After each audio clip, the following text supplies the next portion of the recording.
Baik, Bismillahirrahmanirrahim. Assalamualaikum warahmatullahi wabarakatuh. Halo semuanya, selamat datang di channel Study and Study with Dinda.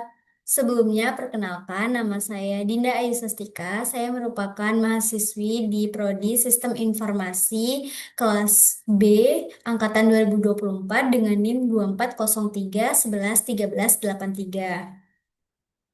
Video ini saya buat khusus sebagai bentuk penyelesaian dari mata kuliah basis data lanjut dengan dosen pengampu Bapak Khairul Fajri.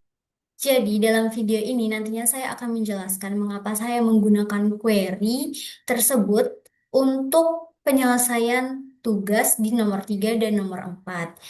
Namun sebelum itu, sebelum kita lanjut ke pembahasan tentang alasan saya menggunakan query tersebut, saya ingin memberitahu terlebih dahulu bahwasannya sebelum saya membuat query tersebut, saya sudah membuat database, tabel, dan juga isi tabel seperti pada eh, tugas atau arahan dari dalam tugas yang sudah diberikan oleh Pak Khairul tadi.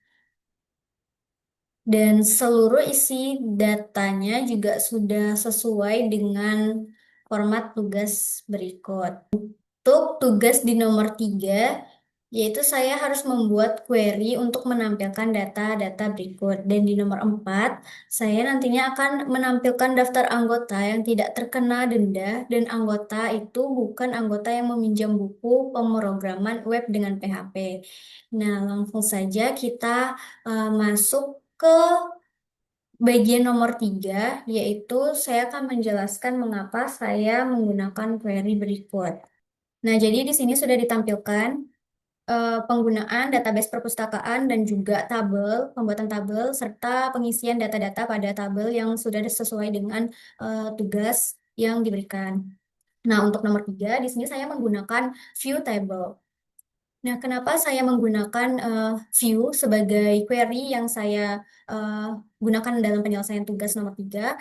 Karena view ini memudahkan saya untuk memanggil seluruh tabel yang sudah bergabung di dalam satu tabel yang sama.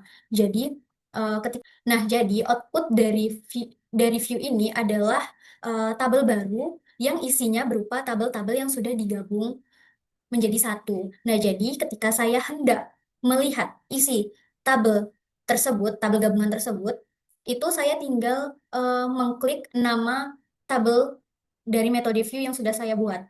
Di sini, view yang sudah saya buat itu adalah view pengembalian lengkap, di mana view pengembalian lengkap ini merupakan tabel baru hasil dari tabel-tabel yang sudah digabung di sini. Nah, jadi untuk memanggilnya atau menampilkan data tersebut, itu kita bisa mengetikkan select bintang from, lalu ketikkan nama view table-nya, itu saya pakai view pengembalian lengkap. Dan langsung saja kita jalankan dengan mengklik tanda petir, ikon petir berikut. Nah,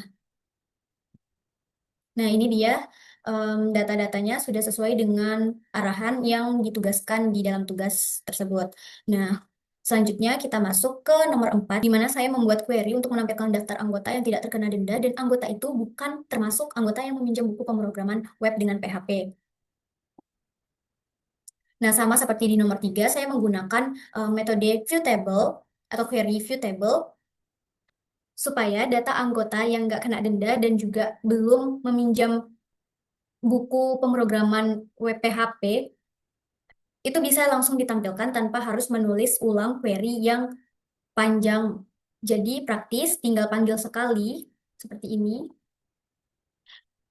Datanya langsung muncul dan data ini otomatis bakalan terupdate jika kita juga mengupdate data-datanya. Jadi nggak perlu lagi filter satu-satu, jadi tinggal pakai view yang sudah kita buat, tabel view yang kita buat, panggil, dan nanti bakalan muncul tampilan datanya dan bakalan terupdate otomatis kalau kita mengupdate isi dari data tersebut juga.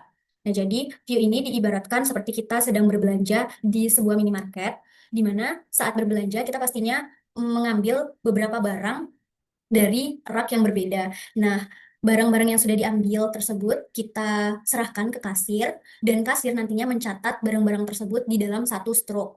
Nah, struk tersebutlah yang dinamakan view. Nah, jadi dalam struktur tersebut kita pasti bisa melihat data-data barang yang sudah kita ambil kan tanpa kita perlu tahu kayak dari mana asal barang tersebut diambil sebelumnya gitu. Nah, jadi seperti itu analoginya. Nah, makanya itu saya menggunakan view agar lebih mudah dipanggil datanya ketika saya harus menampilkan data yang sama lagi gitu. Nah, sekian penjelasan dari saya terkait alasan kenapa saya mengambil query atau metode tersebut sebagai penyelesaian tugas saya. Terima kasih telah menonton sampai akhir. Saya akhiri dengan wabillahi taufiq wal hidayah. Wassalamualaikum warahmatullahi wabarakatuh.